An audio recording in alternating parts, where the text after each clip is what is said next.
ఈ సమయం వాళ్ళకి చాలా మంచి అవకాశం అండి. ఒక సెపరేట్ కుర్దిస్తాన్ ఏర్పాటు చేసుకోవడానికి. మొత్తం ప్రపంచంలో దగ్గర దగ్గర 5 కోట్ల మంది వరకు కుర్దులు ఉంటారు. సో వీళ్ళు ఎక్కువ కాన్సన్ట్రేషన్ అయ్యేది ఎక్కువగా అంటే తుర్కీలో, ఇరాన్లో, ఇరాక్లో, సిరియాలో అన్నమాట. సో ఈ ప్రాంతాల్లో వాళ్ళు వరల్డ్ వార్ 1 నుంచి వాళ్ళు సపరేట్ ప్రాంతం కావాలని వాళ్ళు తిరుగుబాటు ప్రయత్నాలు చాలా చేస్తూ వచ్చారు వాళ్ళు. ఇప్పుడు మనం చూసుకుంటే అండి, కుర్దులకి ఏంటంటే వాళ్ళు ముస్లిమ్సా అంటే వాళ్ళు కూడా ముస్లిమ్సే, కానీ వాళ్ళు ఉండే ఆచార పద్ధతులు అవన్నీ షియాలకి సున్నీలకి కొంచెం భిన్నంగా ఉంటుంది.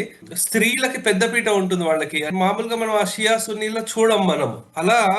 వాళ్ళకుండే కొన్ని పద్ధతులు చాలా డిఫరెంట్ గా ఉంటాయి అన్నమాట. ఇరాన్ లో వచ్చేసరికి వాళ్ళ ఎంటైర్ పాపులేషన్ లో అరౌండ్ 10% వరకు ఉంటారు అంటున్నారు. ఇంకా వాళ్ళకి ఏంటంటే ఎస్పెషల్లీ కాన్సన్ట్రేషన్ అంతా వచ్చేసరికి నార్త్ వెస్ట్ ప్రాంతంలో ఉంటారు. అంటే అక్కడ కొన్ని ప్రావిన్సెస్ కూడా ఉన్నాయి. కుర్దిస్తాను, కిర్మన్షా, వెస్ట్ అజర్బైజాన్, ఐలాం, ఇటువంటి కొన్ని ప్రాంతాలు ఏవైతే ఉన్నాయో అక్కడ కుర్దిష్ లో పాపులేషన్ చాలా ఎక్కువ ఉంటుంది. తుర్కీలో చూసుకుంటే ఇస్తాన్బుల్ లో చాలా ఎక్కువ పాపులేషన్ ఉంటుంది వీళ్ళది. ఇంకా వీళ్ళ ఏంటంటే వరల్డ్ వార్ 1 తర్వాత నుంచి బ్రిటన్ ఎప్పుడు స్ట్రాంగ్ అయిందో అప్పటి నుంచి వాళ్ళు సపరేట్ ల్యాండ్ కావాలి, కుర్దిస్తాన్ కావాలని వాళ్ళు ప్రయత్నాలు చేస్తూ వచ్చారు. వాళ్ళు ఏంటంటే ఆర్మ్ స్ట్రగుల్ కూడా తుర్కీలో చేశారు. పీకేకే అని ఒక ఆర్మ్ స్ట్రగుల్ చేశారు. దాంట్లో ఒక 40,000 మంది చనిపోయారు. అలాగే సిరియాలో కూడా కుర్దులు ఎవరైతే ఉన్నారో వాళ్ళు ప్రయత్నాలు చేస్తూ వచ్చారు. వాళ్ళు సపోర్ట్ తీసుకునే యుఎస్ ఐఎస్ఐఎస్ మీద అటాక్ చేసింది. ఇరాన్ లో వచ్చేసరికి కేడిపిఐ, పిజేఏకే కుర్ద్ రైట్స్ వాటి గురించి ఫైట్ చేస్తూ వచ్చారు. దాంతో పాటు ఖమైనీ రిజైమ్ ఏదైతే ఉందో వాళ్ళని మాస్ ఎగ్జిక్యూషన్ చేసేసారనమాట వాళ్ళని. సద్దాం హుస్సేన్ కూడా చాలా మటుకు వాళ్ళని తొక్కడం చేశారు, చాలా మంది చంపేయడం చేశారు. ఇవన్నీ ఏంటంటే వాళ్ళు కొన్ని దశాబ్దాలుగా ప్రాణాలు కోల్పోతూ అయినా వాళ్ళు ఫైట్ చేస్తూనే ఉన్నారు. ఇప్పుడు మనం చూసుకుంటే ఇరాన్, ఇజ్రాయెల్, యుఎస్ ఈ వార్లో ఏమవుతుందంటే ఆన్ ద ఎయిర్ మాత్రం అటాక్లు అవుతున్నాయి, కానీ వీళ్ళకుండే న్యాచురల్ వాల్స్ ఈ కొండ ప్రాంతాలన్నిట్లో ఎవరైతే ఉన్నారో ఆ కొండ ప్రాంతాలు దాటుకుని ఆన్ ద గ్రౌండ్ ఆపరేషన్స్ చేయడం కష్టం.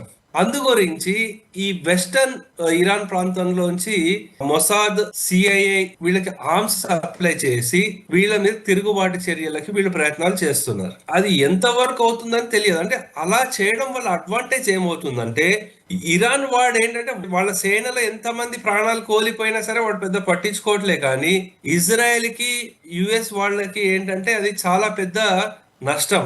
అందు గురించి వాళ్ళ జనాల్ని కోల్పోకుండా వీళ్ళని యూజ్ చేసుకుంటూ ఆన్ ద గ్రౌండ్ ఆపరేషన్స్ చేస్తున్నారు. ఇప్పుడు ఇంకా సీ మీద కూడా ఇంకా జరగలేదు ఎక్కువ. అది ఇంకా ఎలా జరుగుతుందో చూడాలి మనము. ఇక్కడ వస్తున్న రిపోర్ట్లు ఏమొస్తున్నాయంటే మొత్తం వాళ్ళకి కావాల్సిన logistics, smuggling of weapons, AK-47 ఇవన్నీ ఆల్రెడీ వెళ్ళిపోయాయి అంటున్నారు. అలాగే ఈ కొండ ప్రాంతాల్లోంచి జగ్రోస్ మౌంటైన్స్, మరివాన్ అంటారు, ఇక్కడ పై నుంచి ఈ కుర్దులను యూజ్ చేసుకుంటూ అటాక్ చేసే ప్రయత్నాలు వాళ్ళు చేస్తున్నారు. సో ఇది ఎంత వరకు సక్సెస్ఫుల్ అవుతారని తెలియదు. ఎందుకంటే ఇంకో పక్క ఏమవుతుందంటే ఈ ఎయిర్ స్ట్రైక్స్ చెయ్యకూడదు అని యుఎస్ కి బేస్డ్ ఇచ్చిన కంట్రీలు ఏవైతే ఉన్నాయో యుఏఈ, సౌదీ, బెహ్రెయిన్ ఇవన్నీ ఎవరైతే ఉన్నారో వీళ్ళ నుంచి యుఎస్ మీద ప్రెషర్ కూడా పెరుగుతోంది. అంటే ఇప్పుడు వీళ్ళు ఆపుతారా, లేదంటే వాళ్ళు మా దుబాయ్ లేకపోతే బుర్జ్ ఖలీఫా ఇటువంటి వాటిలన్నిటి మీద కూడా వాళ్ళు అటాక్ చేస్తున్నారు, మా టూరిజం రెవెన్యూని దెబ్బ కొడుతుంది, మీరు వెంటనే ఆపేయాలని వాళ్ళు ప్రెషర్ చేస్తున్నారు. లేదంటే మేము ఇన్వెస్ట్మెంట్స్ రిటర్న్ తీసేసుకుంటాము. సో అటువంటి సందర్భంలో ఇక ఎయిర్ స్ట్రైక్స్ ఇవి ఆపి ఆన్ ద గ్రౌండ్ వీళ్ళని యూజ్ చేసుకుని చేస్తారా, అటాక్ చేస్తారా అనేది మనం చూడాలండి.